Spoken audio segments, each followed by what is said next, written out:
Mesdames et messieurs, bonjour et merci de suivre le flash d'information de 10h sur les antennes de la télévision du Burkina.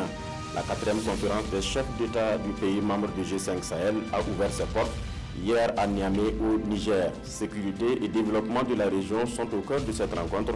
Les chefs d'État auront à donner des orientations sur les projets de développement et apprécier le niveau de mobilisation des ressources pour l'opérationnalisation de la force conjointe du G5 Sahel. Une force très attendue dans la lutte contre le terrorisme qui menace la stabilité dans le Sahel. On revient au Burkina pour parler toujours sécurité. Le chef d'état-major de l'armée de terre était hier dans l'est du pays. Le colonel Léon Traoré a eu une prise de contact avec les soldats du 34e régiment interarmé auquel il a demandé de la vigilance afin de relever les défis de sécurité dans cette zone frontalière avec le Niger et le Bénin. C'est la toute première sortie du nouveau chef d'état-major de l'armée de terre dans cette région. Tournée encore dans la région de l'Est, c'est celle du médiateur du Faso, Sarah Sérémé, poursuit ainsi sa tournée régionale à la rencontre des populations et des autorités locales. À Fadane Gourma, le discours reste le même.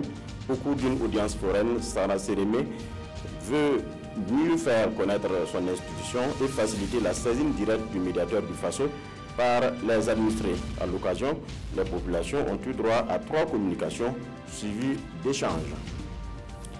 En Afrique du Sud, Jacob Zuma subit l'une des plus grosses pressions de sa présidence. Une réunion extraordinaire du comité exécutif de l'ANC est convoquée aujourd'hui même pour discuter de l'avenir du président.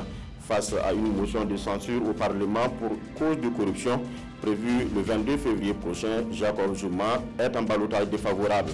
Une bonne partie de l'ANC exige sa démission avant la fin de son 2e mandat prévu en 2019.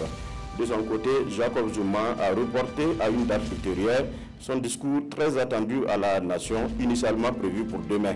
En lieu et place, il se prononce aujourd'hui même sur un problème qualifié de grave par l'ANC. En santé, la psychose de la fièvre hémorragique de Lassa s'ébranle sur l'Afrique de l'Ouest. Au moins 38 personnes sont mortes au Nigeria. Depuis le début de l'année, l'épidémie a affecté 15 États du Nigeria avec 105 cas confirmés. Le Bénin a déclaré 29 cas de fièvre de Lassa, dont 8 décès. La Côte d'Ivoire renforce donc son dispositif sanitaire pour contrecarrer la maladie. La fièvre hémorragique de Lassa est une infection virale qui survient en toute saison de l'année, mais davantage plus de cas pendant la sécheresse. Voilà, c'est tout pour ce flash. Merci de nous avoir suivis. L'information revient à 13h.